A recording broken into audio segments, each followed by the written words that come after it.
बहुत समय पहले की बात है। किसी गांव में चरण सिंह नाम का एक किसान रहता था, जिसके पास थोड़ी सी खेती की जमीन थी और एक जोड़ी बैल थे। इन्हीं बैलों के सहारे वे अपनी जमीन पर खेती करता था। खेतों में जो भी पैदावार पैदा होती, उसी से वह अपने परिवार का भरण पोषण करता था। उसके दिन जैसे तैसे कट रहे थे, तभी जैसे दुर्भाग्य ने उस पर हमला कर दिया। चरण सिंह के दोनों बैल अचानक बीमार पड़ गए। किसान और उसकी बेटी ने बैलों की खूब सेवा की, मगर तीसरे ही दिन दोनों बैलों की मृत्यु हो गई। यह देखकर चरण सिंह की आंखों के सामने अंधेरा सा छा गया। वह गांव के कुछ बड़े किसानों के पास सहायता मांगने के लिए गया, जिनके पास बैलों की 3-3 जोड़ी थी, किंतु किसी ने भी चरण सिंह की सहायता नहीं की। उल्टा उन्होंने चरण सिंह को खरी खोटी सुनाकर और यह कहकर अपनी चौपाल से निकाल दिया कि जाओ अपनी बराबरी वालों से सहायता मांगो। जबकि बराबरी वालों की हालत उससे बेहतर कहाँ थी। भला वह उसकी क्या मदद करते। चिंता के मारे चरण सिंह ने भोजन करना छोड़ दिया। उसकी बेटी से अपने पिता की यह हालत देखी नहीं गई और वे अपने पिता से कहने लगी, पिताजी, आप चाहें तो एक नई जोड़ी बैलों की खरीद सकते हैं। अपनी बेटी की ऐसे बिन सिर पैर की बातें सुनकर चरण सिंह खींच गया और उसे डांटते हुए कहने लगा, बिटिया, तुम ये कैसी बातें करती हो। यहाँ पर खाने को रोटी तो है नहीं, तो भला बैलों की नई जोड़ी मैं कैसे खरीद सकता हूँ। पिता की नाराजगी का बुरा ना मानते हुए बेटी कहने लगी, पिताजी, मेरी मानो तो आप हमारे महाराज सूर्य प्रताप के पास जाइए। वे आपकी सहायता अवश्य करेंगे, क्योंकि मैंने उनके बारे में सुना है कि वे अपने दरबार में आने वाले किसी भी याचक को खाली हाथ नहीं लौटाते। आपको भी अवश्य ही महाराज से सहायता मांगनी चाहिए। अपनी बेटी की बात सुनकर किसान के चेहरे पर चमक आ गई और वह कहने लगा, बेटी, तुम ठीक कहती हो। इस बारे में तो मैंने कभी सोचा ही नहीं। मैंने भी लोगों से इस बारे में सुना है कि हमारे महाराज बहुत ही दयालु और दीन दुखियों की सहायता करने वाले व्यक्ति हैं। मैं अवश्य ही कल राज दरबार में जाकर महाराज से सहायता मांगूंगा। अगले दिन सुबह जल्दी उठकर चरण सिंह तैयार हुआ और वे राज दरबार के लिए निकल गया। जब वे राज दरबार में महाराज के सामने पेश हुआ तो महाराज ने कहा, कहो, तुम्हारी क्या समस्या है। महाराज, मैं दीनापुर गांव का रहने वाला किसान चरण सिंह हूँ। मेरे पास बैलों की एक जोड़ी थी जो बीमारी के कारण मर गई। मेरे पास नए बैल खरीदने के लिए धन नहीं है, इसलिए मैं आपके पास सहायता मांगने के लिए आया हूँ।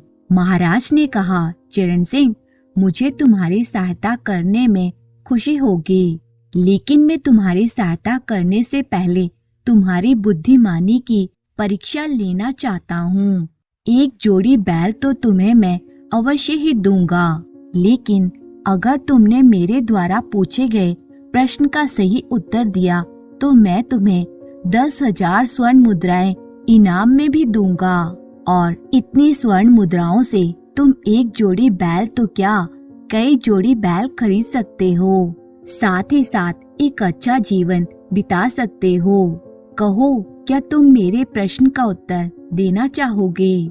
महाराज का यह प्रस्ताव सुनकर चरण सिंह कुछ सोच में पड़ गया और फिर कहने लगा, महाराज, मैं तो एक सीधा सादा किसान हूँ। मैं केवल खेती बाड़ी के बारे में ही जानता हूँ, परंतु मेरी बेटी बहुत ही समझदार और बुद्धिमान है।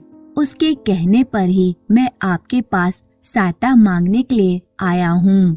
आप जो भी प्रश्न मुझसे पूछना चाहते हैं पूछ सकते हैं, लेकिन मैं उस प्रश्न का उत्तर अपनी बेटी से ही पूछकर आपको बताऊंगा। महाराज ने कहा, तो ठीक है चरण सिंह, हम तुम्हें अपना प्रश्न बताएंगे, तुम अपनी बेटी से उसका उत्तर पूछकर हमें बताना। अगर वे उत्तर सही हुआ तो तुम्हें 10,000 स्वर्ण मुद्राएं पुरस्कार के रूप में दी जाएंगी, वरना बैलों की जोड़ी तो तुम्हें अवश्य दी ही जाएगी। इसके बाद महाराज ने प्रश्न पूछते हुए कहा, एक लड़की की शादी का रिश्ता 3 जगह से आया। एक जगह से शादी का रिश्ता उसकी माँ ने स्वीकार कर लिया, दूसरी जगह से उसके पिता ने, और तीसरी जगह से उस लड़की की शादी का रिश्ता उसके भाई ने स्वीकार कर लिया। शादी का दिन भी निश्चित हो गया। शादी वाले दिन तीनों जगहों से बारात आकर लड़की वालों के दरवाजे पर खड़ी हो गई। दुर्भाग्यवश इस रात को लड़की को सांप ने काट खाया, जिसके कारण वह मर गई।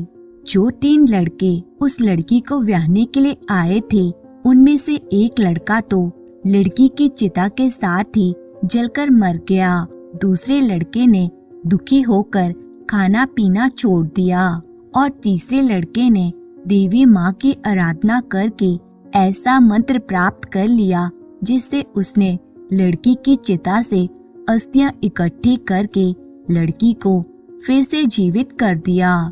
तुम्हें बताना है कि लड़की किसको मिलनी चाहिए। प्रश्न सुनकर चरण सिंह कुछ सोच में पड़ गया और कहने लगा, ठीक है महाराज, मैं इस प्रश्न का उत्तर आपको अपनी बेटी से पूछकर कल बताऊंगा। इसके बाद चरण सिंह वापस अपने घर लौट गया। उसने यही प्रश्न अपनी बेटी के सामने दोहराया। तब बेटी कुछ देर तक सोचती रही और फिर कहने लगी, इसका जवाब तो बहुत ही आसान है पिताजी, क्योंकि 3 लड़कों में से एक लड़का तो जलकर भस्म हो चुका है। अब बाकी बचे 2 लड़के। उनमें से जिस लड़के ने लड़की की अस्थियां इकट्ठी करके उसे फिर से जीवित किया था, वह तो उसका पिता हुआ, क्योंकि जीवन दान देने वाला पिता के समान होता है। बचा वे तीसरा लड़का जिसने उस लड़की के दुख में अन्न जल का त्याग कर दिया था। वही दूल्हा बनना चाहिए, वही उसका पति होगा, उसी को लड़की मिलनी चाहिए। चरण सिंह उसी समय राजा के दरबार में जा पहुंचा। उसने यही उत्तर महाराज के सामने दोहरा दिया। महाराज ये उत्तर सुनकर अचंभित रह गए और वे चरण सिंह और उसकी बेटी की खूब प्रशंसा करने लगे। महाराज ने तुरंत अपने खजांची को बुलवाकर 10,000 स्वर्ण मुद्राओं से भरी हुई थैली चरण सिंह को पुरस्कार के रूप में दे दी। पुरस्कार लेकर चरण सिंह जैसे ही अपने घर की तरफ लौटने लगा, तब कुछ सोचते हुए महाराज ने चरण सिंह को आवाज लगाकर वापस बुला लिया और कहने लगे, चरण सिंह, मैं तुम्हारी बेटी की बुद्धिमानी से बहुत ही प्रभावित हुआ हूँ। मैं चाहता हूँ कि वह हमारे राजमहल की बहू बने। मैं अपने बेटे का विवाह तुम्हारी बेटी से करना चाहता हूँ। बताओ, क्या तुम्हें यह रिश्ता मंजूर है? महाराज का यह प्रस्ताव सुनकर गरीब किसान चरण सिंह को अपने कानों पर विश्वास नहीं हुआ। उसकी आंखों में आंसू उतर आए और वे कहने लगा, महाराज, मेरी ऐसी हैसियत कहाँ कि मेरी बेटी आपके महल की बहू बन सके। कहाँ आप राजा भोज और कहाँ मैं गंगू तेली। तब महाराज कहने लगे, चरण सिंह, माना कि मैं एक राजा हूँ और मेरे पास धन दौलत की कोई कमी नहीं है, लेकिन संतान के मामले में तुम मुझसे भी ज्यादा धनी हो। महाराज की यह बात सुनकर चरण सिंह हैरान रह गया और कहने लगा, ये आप क्या कह रहे हैं महाराज? तब राजा ने अपने मन की बात चरण सिंह को बताते हुए कहा, चरण सिंह, हमारा बेटा जो कि बहुत ही मन चला है, उसका मन ना तो राजपाट में लगता है और ना ही किसी और काम में। इसलिए मैं चाहता हूँ कि अगर तुम्हारी बेटी जैसी बुद्धिमान लड़की मेरे बेटे की जीवन साथी बने तो अवश्य ही वह भी सुधर जाएगा। चरण सिंह, तुम अब किसी भी बात की चिंता मत करो। घर जाकर बेटी के ब्याह की तैयारी करो। ब्याह का सारा खर्चा हमारी तरफ से किया जाएगा। चरण सिंह के तो मानो जैसे भाग ही जाग गए। उसने तो सपने में भी नहीं सोचा था कि उसकी बेटी राजमहल की बहू बनेगी। वह खुशी खुशी बेटी के ब्याह की तैयारी करने लगा। इधर महाराज के बेटे सूरजभान ने जब यह खबर सुनी कि उसके पिता ने उसका विवाह एक गरीब किसान की बेटी की अक्लमंदी से प्रभावित होकर उस लड़की से तय कर दिया है, तो मन ही मन वह बहुत ही क्रोधित होने लगा। असल में वो यह विवाह करने के पक्ष में नहीं था। अपने पिता की बात वह टाल नहीं सकता था, किंतु मन ही मन उसने चरण सिंह के बुद्धिमान बेटी, जिसका नाम राधिका था, उससे बदला लेने की ठान ली। उसने सोचा कि विवाह तो किसी भी तरह से टल नहीं सकता, किंतु वह राधिका की बुद्धिमानी की ऐसी कठिन परीक्षा लेगा कि उसकी सारी चतुराई धरी की धरी रह जाएगी और फिर एक दिन तंग आकर वह हमेशा के लिए अपने मायके चली जाएगी। दूसरी तरफ चरण सिंह को राजकुमार सूरजभान के इरादों की भनक लग चुकी थी। उसने सोचा कि सूरजभान मेरी बेटी से विवाह नहीं करना चाहता, इसलिए मेरी बेटी महल में जाकर सुखी नहीं रहेगी। उसने राधिका को सारी बात बता दी और उसे समझाना चाहा कि बेटी, तुम्हारे सुख से ज्यादा मेरे लिए कुछ नहीं है और तुम चाहो तो राजकुमार से अपना रिश्ता तोड़ सकती हो, उसके साथ विवाह करने से मना कर सकती हो। इसका जो भी परिणाम होगा वह मैं भुगतने के लिए तैयार हूँ। राधिका ने अपने पिता से कहा, पिताजी आप बिल्कुल निश्चिंत रहिए, वे मेरा कुछ नहीं बिगाड़ सकते, क्योंकि मेरी एक सहेली उनके महल में दासी का काम करती है और वह मुझे राजमहल में होने वाली हर बात की जानकारी देती रहेगी। इसलिए मैं राजकुमार सूरजभान की कोई भी चाल कामयाब नहीं होने दूंगी। अपनी बेटी की बातें सुनकर चरण सिंह भी यह समझ चुका था कि उसकी बेटी अब इस विवाह से पीछे नहीं हटना चाहती। अगले ही दिन राधिका की सहेली, जो महल में दासी का काम करती थी, उसने आकर यह खबर दी कि राजकुमार सूरजभान महल में एक कुआं खुदवा रहे हैं। जब राधिका को यह खबर मिली तो वे समझ गई कि अवश्य ही युवराज कोई षड्यंत्र रचने वाला है। उसने भी तुरंत अपने घर से एक सुरंग खुदवा दी, जो महल के कुएं के तल तक जाती थी। यानी अब महल में खुदे हुए कुएं से एक सुरंग होकर राधिका के घर तक पहुंच चुकी थी, जिसकी जानकारी सिर्फ राधिका को थी, राजकुमार सूरजभान को नहीं थी। कुछ दिनों के पश्चात ही राधिका और सूरजभान की शादी हो गई। विवाह के पश्चात महाराज ने राजकुमार को बुलाकर कहा, राजकुमार सूरजभान, अब मैं बूढ़ा हो चुका हूँ और मैं राजपाट छोड़कर ईश्वर की भक्ति में अपना मन लगाना चाहता हूँ। इसलिए मैं यह महल छोड़कर वन में एक कुटिया बनाकर रहना चाहता हूँ। इसलिए कल तुम्हारा राज तिलक करके मैं वन की ओर प्रस्थान कर जाऊंगा। युवराज ने कहा, ठीक है पिताजी, जैसा आपको उचित लगे मैं करने को तैयार हूँ। और फिर अगले दिन महाराज राजपाट का त्याग करके ईश्वर की भक्ति करने के लिए वन की ओर निकल गए। पिता के घर से जाते ही राजकुमार सूरजभान के तेवर बदल गए। उसने फौरन राधिका को पकड़कर एक कुएं में डलवा दिया। उस पर कटाक्ष करते हुए कहने लगा, तुम बहुत चतुर बनती हो ना, अब जरा दिखाओ अपनी चतुराई। देखो, मैं देश भ्रमण के लिए जा रहा हूँ और कम से कम 2 साल के बाद लौटूंगा। जब तक मैं वापस लौटूं, तुम्हारे पास मेरे द्वारा उत्पन्न की हुई 2 संतानें होनी चाहिए। अगर तुम ऐसा नहीं कर पाई तो तुम्हें सारी जिंदगी इस कुएं में सड़ना पड़ेगा। इसके बाद राजकुमार ने अपने नौकरों से कहा कि इसके लिए रोज कुएं में भोजन भिजवा दिया जाए। सूरजभान देश भ्रमण के लिए निकल गया तो इधर राधिका कुएं के सुरंग से होते हुए अपने घर जा पहुंची। उसने अपने पिता से कहा, पिताजी, राजमहल के नौकर रोज मेरे लिए कुएं में 2 समय का खाना भेजेंगे। आप कुएं के भीतर किसी को भेज दिया करें जो मेरे हिस्से का भोजन लेता रहेगा।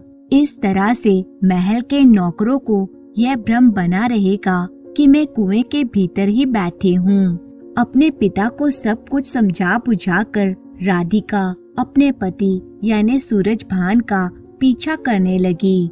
राजकुमार सूरजभान जिस नगर में ठहरा, उसी नगर में उसी के घर के सामने राधिका ने एक मकान किराए पर लिया और वे एक फूल बेचने वाली का वेश बनाकर वहां रहने लगी। राजकुमार सूरजभान जब अपने घर से निकलता तो उस फूल वाली को देखता और उसकी सुंदरता पर मोहित हो जाता। धीरे धीरे वह उस पर मोहित होता गया और उसके रूप जाल में फंस गया। उससे प्रेम करने लगा। दोनों का प्रेम संबंध आगे बढ़ा। समय व्यतीत हुआ और इसी बीच उनके 2 पुत्र पैदा हुए। काफी समय बीतने के बाद एक दिन सूरजभान ने उस फूल वाली से कहा, प्रिय, मुझे अपने माता पिता की याद आ रही है। मैं कल उनसे मिलने के लिए जा रहा हूँ। तुम ये 20,000 स्वर्ण मुद्राएं अपने पास रख लो। ये इन बच्चों की देखभाल के काम आएंगी। यह कहकर सूरजभान वहाँ से अपने राजमहल की तरफ चल पड़ा। दूसरी तरफ राधिका भी अपने दोनों पुत्रों को लेकर एक बंद बग्घी में सवार होकर गुपचुप तरीके से अपने पिता के घर जा पहुंची। पिता के घर पहुंचकर उसने सारी बीती बातें अपने पिता को बता दी और सुरंग के रास्ते से अपने पुत्रों के समेत कुएं में जा बैठी। इधर सूरजभान रास्ते में घूमता फिरता अपने मित्रों से मिलता मिलाता कुछ दिनों के बाद राजमहल में पहुंचा। राजमहल में पहुंचते ही उसने सबसे पहले नौकरों से अपनी पत्नी के बारे में जानना चाहा।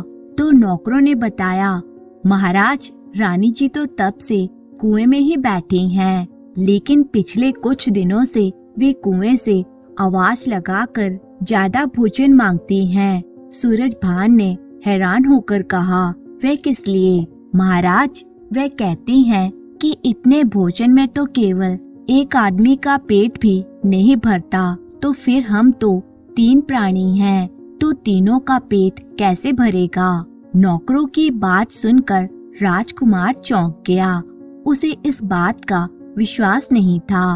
वह कहने लगा कि कुएं में तो वह सिर्फ राधिका को ही छोड़कर गया था, तो फिर यह बाकी के दोनों प्राणी कौन हैं और कहां से आ गए?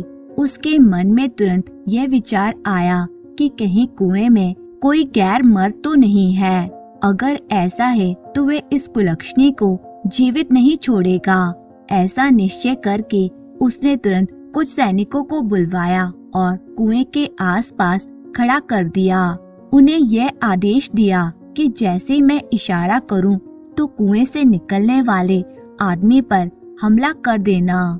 इसके बाद उसने रस्सी की सहायता से कुएं में एक खटोला डालकर राधिका को आदेश दिया कि वे बाकी के 2 प्राणियों के साथ बाहर आ जाए।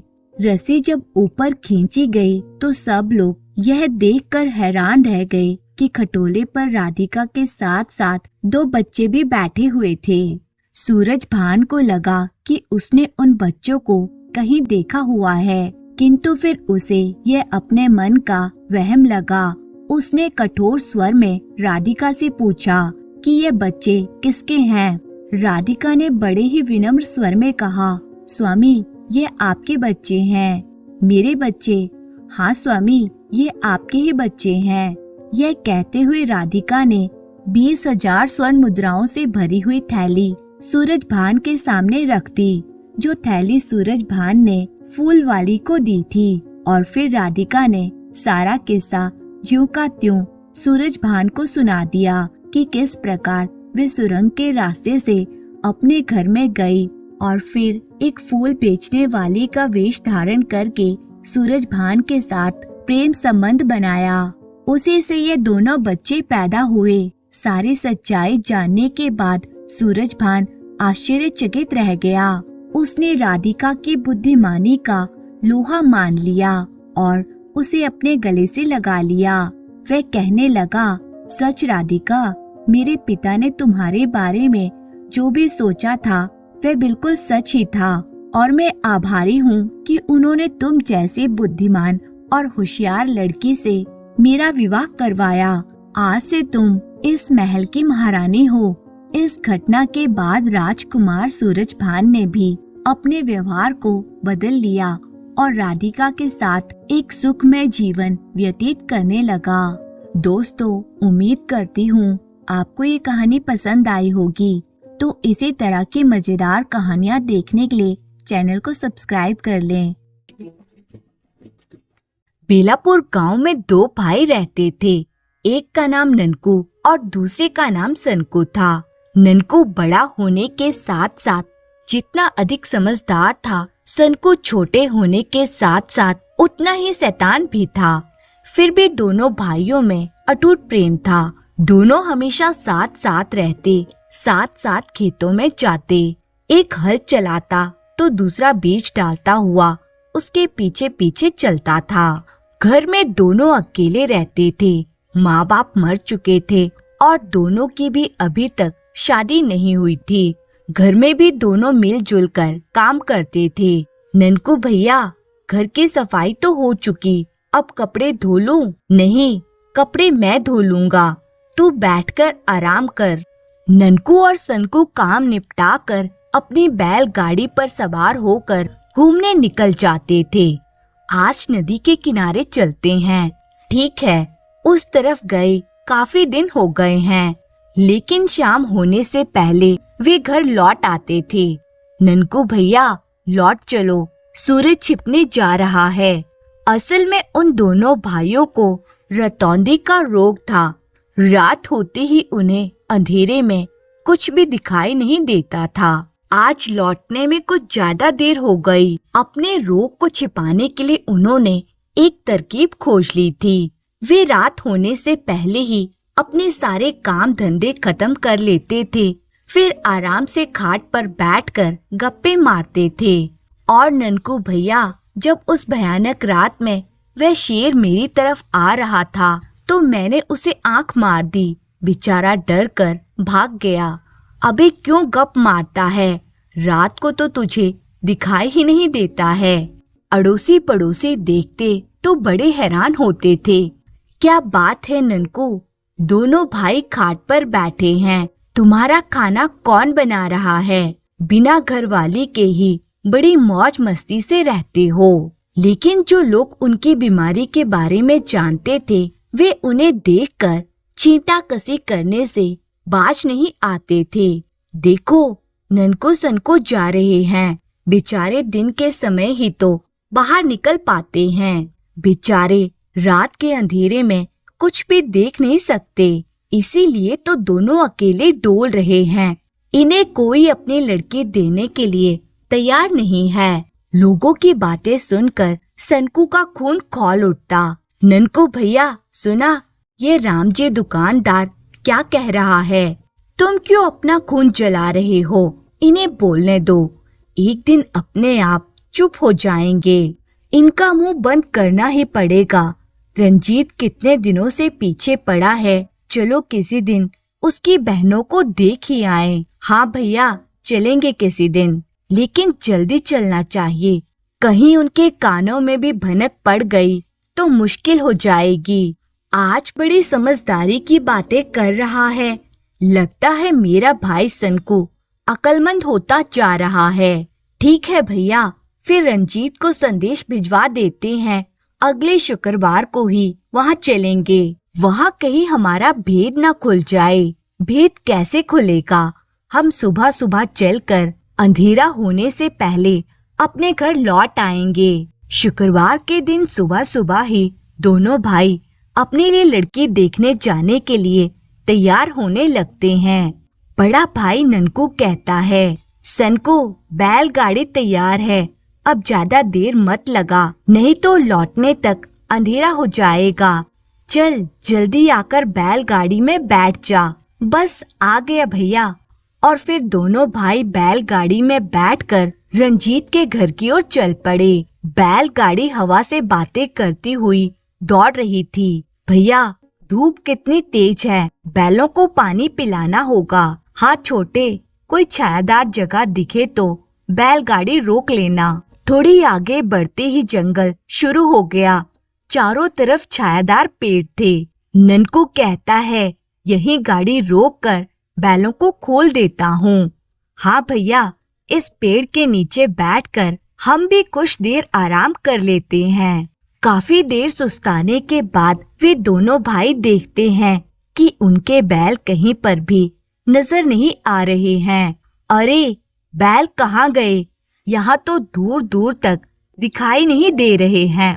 लगता है कहीं दूर निकल गए हैं। दोनों भाई बैलों को ढूंढने लगे। सनको, तुम उस तरफ देखो, मैं इधर जाता हूँ। ठीक है भैया।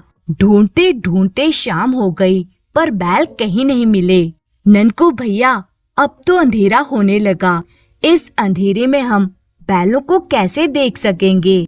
तभी ननकू को एक तरकीब सूझी और वे कहने लगा, अंधेरे में अब बैल दिखाई तो नहीं देंगे। हम दोनों एक दूसरे का हाथ पकड़ लेते हैं और बैलों को ढूंढते हैं। हाँ भैया, यही ठीक रहेगा। दोनों भाई एक दूसरे का हाथ पकड़कर जंगल में आगे बढ़ने लगे।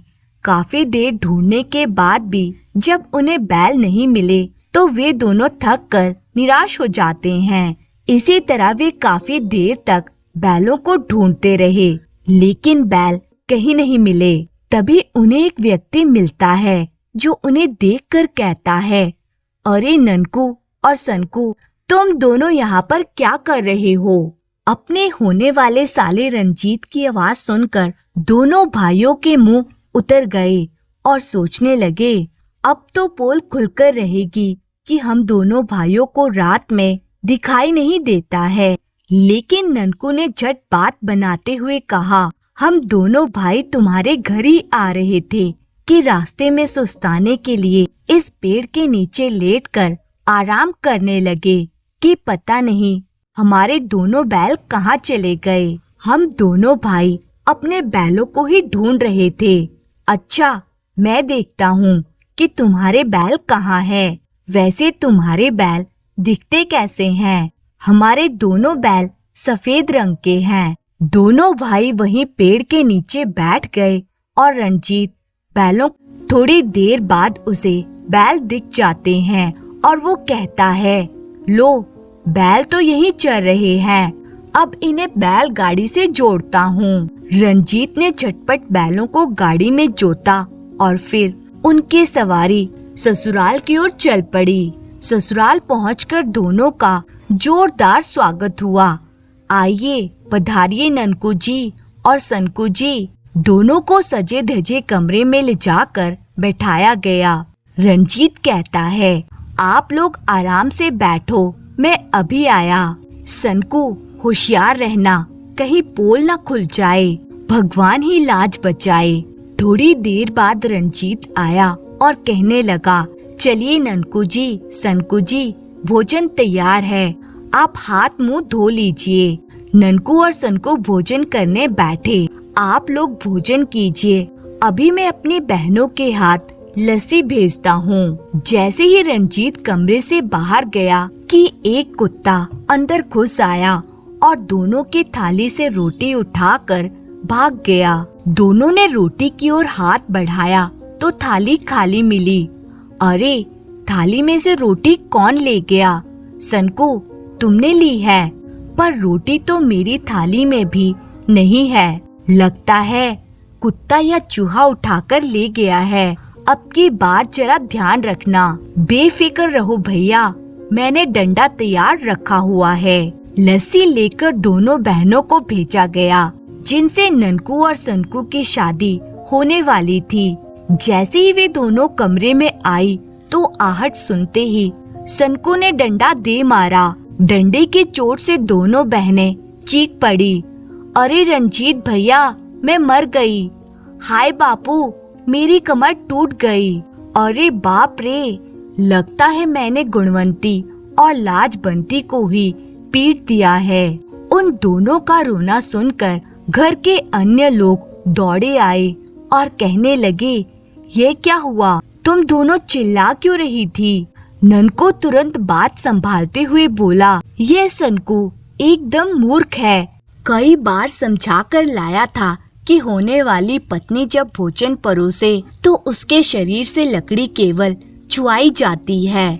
हमारे यहाँ ऐसा रिवाज है, लेकिन इसने करारी चोट मार दी। यह सुनकर रंजीत कहता है, चलो आप लोगों का रिवाज तो पूरा हो गया, अब आप आराम से बैठकर खाना खा लीजिए। ठीक है। रंजीत कहता है, चलिए मैं आपके हाथ धुलवा दूं।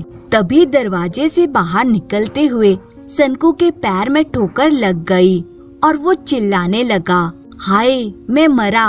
ये सुनकर ननकू कहता है, जरूर दहलीज से ठोकर खाई होगी। तभी रंजीत पूछता है, अब क्या हुआ? कुछ नहीं, जमीन पर देखकर चलने की आदत नहीं है सनकू को, बस ठोकर लगी होगी। चोट तो नहीं आई सनकू जी। ऐसी वैसी चोट से सनकू पर कोई असर नहीं होता। हाथ धोने के बाद रंजीत उनसे कहता है, आप दोनों ऊपर वाले कमरे में पधारो, आपके सोने का इंतजाम वहीं किया है।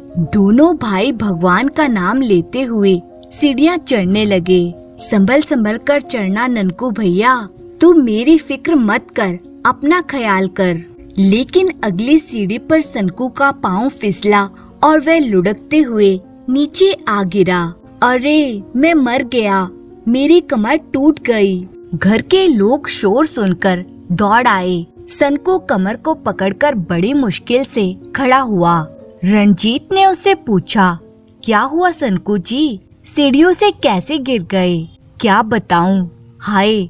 तभी ननकू ने बीच में बोलकर फिर से बात संभाल ली। सनकू को ज्यादा ही अड़ियल है। कहने लगा कि कुल 15 सीढ़ियां हैं, जबकि मैंने कहा 13 सीढ़ियां हैं। बस सीढ़ियां गिनने के लिए वापस नीचे दौड़ा। शायद जल्दी जल्दी में 2 सीढ़ियां फांद गया होगा। दिखाइए सनकू जी, कहीं चोट तो नहीं आई? नहीं, खास चोट नहीं लगी है।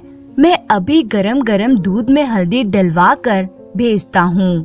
अब आप दोनों को ऊपर जाने की जरूरत नहीं है। मैं आपके बिस्तर नीचे वाले कमरे में बिछवा देता हूँ। आइए सनकू जी, आपको बिस्तर तक पहुँचा दूँ। लगता है आपकी कमर में काफी दर्द है। सनकू ने मन ही मन रंजीत को धन्यवाद दिया कि आपकी मेहरबानी से बिस्तर नसीब हुआ, वरना न जाने और कितनी ठोकरें खानी पड़ती। थोड़ी देर बाद सनकू सोचता है, अरे ननकू भैया की आवाज सुनाई नहीं दे रही है, कहाँ रह गए? रंजीत कमरे में आया तो सनकू ने पूछा, ननकू भैया कहाँ गए? जरा खेत की तरफ गए हैं, अभी आते ही होंगे। काफी देर तक ननकू लौट कर नहीं आया तो सनकू का माथा ठनका कि कहीं अब की बार ननकू भैया किसी मुसीबत में तो नहीं फंस गए होंगे। ननकू को ढूंढने के लिए सनकू कर्राते हुए कमरे से बाहर आया तो रंजीत ने पूछा, ये कहाँ चल दिए सनकू जी? खेत की तरफ जाना है, आओ मैं चलता हूँ आपके साथ। घर से निकलकर सनकू और रंजीत खेतों की ओर बढ़े ही थे कि एक गहरे गड्ढे से उन्हें ननकू के चिल्लाने की आवाज सुनाई दी। सनकू, मुझे बाहर निकालो, सनकू जल्दी आओ। अरे यह तो ननकू की आवाज है, लेकिन ये है कहाँ? रंजीत ने गड्ढे में झांक कर देखा तो उसमें ननकू पड़ा हुआ था। अरे आप गड्ढे में कैसे गिरे? इस बार सनकू ने तुरंत बात बनाते हुए कहा, ननकू भैया गड्ढा कितना हाथ गहरा निकला? सनकू 10 हाथ गहरा है। देखा रंजीत, ननकू भैया भी कम अड़ियल नहीं है। यहाँ गड्ढा देखा और उसकी गहराई नापने के लिए इसमें कूद पड़े। यह तो इनकी पुरानी आदत है। अब आप ही बताएं कि यह गड्ढा कितना हाथ गहरा है? करीब 20 हाथ गहरा है। तब तो तुम्हारा अनुमान गलत निकला ननकू भैया। रंजीत, अब इन्हें बाहर निकालिए और कमरे में पहुंचाइए। रंजीत ने ननकू को गड्ढे से बाहर निकाला और कमरे में पहुंचा दिया। अब आप दोनों आराम फरमाइए, मैं दूध भिजवाता हूँ। माँ कहीं भूल तो नहीं गई। थोड़ी देर बाद एक बूढ़ी औरत दूध लेकर आती है और कहती है, मेहमानों के लिए दूध लाई हूँ, ले लीजिए। सनको बिस्तर से उठा और बुढ़िया के पैर छूते हुए बोला, माताजी, आपने क्यों कष्ट किया? तभी रंजीत कमरे में आया। सनको को नौकरानी के पैर छूते देखकर चिल्लाया, सनको जी, आप क्या कर रहे हैं?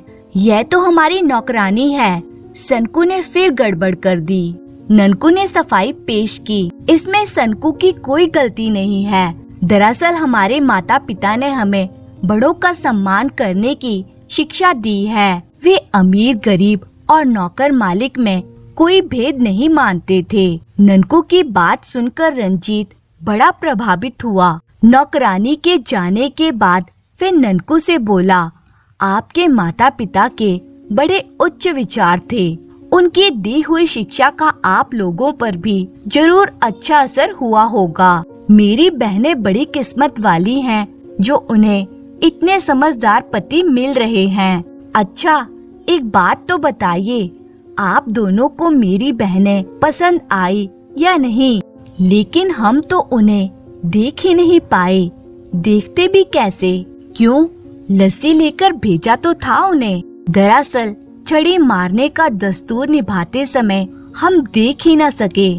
कोई बात नहीं, सुबह नाश्ता वही दोनों लेकर आएंगी, तब देख लीजिएगा। दोनों मन में सोचने लगे, यही ठीक है, सुबह की रोशनी में तो हमें दिखाई देने लगेगा। रंजीत कहता है, कमरे में गर्मी है, इसलिए आपके बिस्तर बाहर आंगन में लगवा दिए हैं। रात काफी हो गई है, अब आप लोग सो जाइए। दोनों बाहर आंगन में बिछे अपने अपने बिस्तर पर सो गए। आधी रात को ठंड लगी तो वे उठकर बैठ गए। ननकू सनको से बोला, चल सनको, अंदर वाले कमरे में चलें, यहाँ तो बहुत ठंड लग रही है। हाँ भैया, चलो। अंधेरे में गिरते पड़ते वे अंदर वाले कमरे में तो नहीं पहुँचे, पर किसी गोदाम में पहुँच गए। लगता है हम किसी गोदाम में पहुँच गए हैं और यहाँ जमीन पर ही सोना पड़ेगा। दोनों जमीन पर लेट गए। वाह रे हमारी किस्मत, नरम नरम गुदगुदे बिस्तर छोड़कर जमीन मिली है सोने के लिए। थोड़ी देर बाद सनको कहने लगा, मुझे तो कीड़े मकोड़ों के काटने के कारण नींद नहीं आ रही है। बस सवेरा होने में थोड़ी सी देर बाकी है। चुपचाप लेटा रहे, बना बनाया खेल मत बिगाड़। सुबह होते ही रंजीत आंगन में आया और दोनों को बिस्तर पर न पाकर घबरा गया। रंजीत दौड़ा दौड़ा बाहर आते में आया और देखता है कि बैलगाड़ी तो वहीं खड़ी है। बैलगाड़ी के बिना वे दोनों गांव तो नहीं लौट सकते। हो सकता है खेतों की तरफ गए हों। रंजीत दौड़ा दौड़ा खेतों की तरफ जा पहुंचा, लेकिन वे दोनों यहाँ भी दिखाई नहीं दे रहे हैं। रंजीत निराश होकर अपने माँ बाप के पास पहुँचा और कहने लगा, माँ, बापू, ननकू और सनको बिना बताए चले गए। क्या कह रहे हो बेटा रंजीत? इतनी सुबह कैसे जा सकते हैं? उसकी माँ कहती है, शायद उन्हें हमारी लड़कियाँ पसंद नहीं आई। माँ, लड़कियाँ तो उन्होंने देखी ही नहीं हैं। तभी नौकरानी वहाँ आकर बोलती है, जब मैं दूध लेकर गई थी तो सामने वाले कमरे में वे दोनों विराजमान थे। हाँ, वहाँ बैठकर मैंने उनसे बातचीत भी की थी। ये सुनते ही रंजीत उस कमरे की तरफ लपका, लेकिन वहाँ भी ननकू सनको को ना पाकर निराश हो गया। खोज करते करते रंजीत ने जाकर गोदाम का भीड़ा हुआ दरवाजा खोला तो अंदर का दृश्य देखकर वे भौचक्का रह गया। रंजीत के पीछे पीछे सारा परिवार उस कमरे के दरवाजे पर आ खड़ा हुआ। अरे, ये गोदाम में आकर जमीन पर क्यों सो रहे हैं? मुझे तो इनके दिमाग में कोई खराबी नजर आती है। आंगन में बिस्तर बिछा तो रखे थे, फिर भी ये दोनों यहाँ क्यों सोए? शोर सुनकर दोनों की नींद खुल गई। भीड़ देखकर वे हैरान हो उठे। अरे, इतने लोग क्यों जमा है? कहीं हमारी पोल तो नहीं खुल गई? ननकू फुर्ती से उठा और अपने होने वाले सास ससुर के पांव छूने लगा। सनकू ने भी उसका अनुसरण किया। जीते रहो बेटा, उनका ससुर कहता है। लेकिन आप यहाँ गोदाम में कैसे पहुँच गए? आप लोग तो बाहर आंगन में सोए हुए थे। ननकू ने तुरंत बात बनाते हुए कहा, क्या बताऊं, मेरा ये भाई बड़ा ही अड़ियल है। साथ ही इसे हर चीज की लंबाई नापने की सनक है। रात को ये कहने लगा कि इस गोदाम की लंबाई इसकी लंबाई से दुगनी है, जबकि मेरा कहना था कि मेरी लंबाई से दुगनी है। लेकिन ये अड़ गया तो मैंने कहा, हाथ कंगन को आसी क्या, चलो नाप लेते हैं। बस लेट लेट कर कमरे की लंबाई नाप रहे थे कि अचानक आंख लग गई। कमरे की लंबाई नापने का काम भी अधूरा रह गया। इस पर ससुर जी ने मजाक करते हुए कहा, इस काम को अब पूरा कर लो दामाद जी। पिताजी, अब उसकी जरूरत नहीं है। लेकिन यह तो पता ही नहीं चला कि कमरे की लंबाई किसके कद से दुगनी है, मेरे या भैया के। तभी उनका ससुर कहता है, लेकिन हमें पता चल गया है कि गुणवंती का विवाह ननकू से करना ठीक रहेगा और लाजवंती का सनकू से। वे कैसे पिताजी? गुणों के खान गुणवंती समझदार ननकू के योग्य है और समझ की जरा सी कच्ची लाजवंती की सनकू के साथ अच्छी निभेगी। तभी रंजीत कहता है, लेकिन पिताजी, इन दोनों के पसंद नापसंद भी तो जान लेनी चाहिए। इस पर ननकू तुरंत बोला, ससुर जी जो भी करेंगे ठीक ही करेंगे, हमें मंजूर है। ससुर कहता है, ननकू जी, अब शादी का मुहूर्त निकलवाइए और बारात लेकर पधारिए। जी, बहुत अच्छा पिताजी। जब वे दोनों भाई गांव में लौटे तो उनकी शादी की बात सुनकर गांव वाले हैरान रह गए और आपस में कहने लगे, ननकू और सनकू का विवाह होने वाला है। इस बार दोनों ने बाजी मार ली है।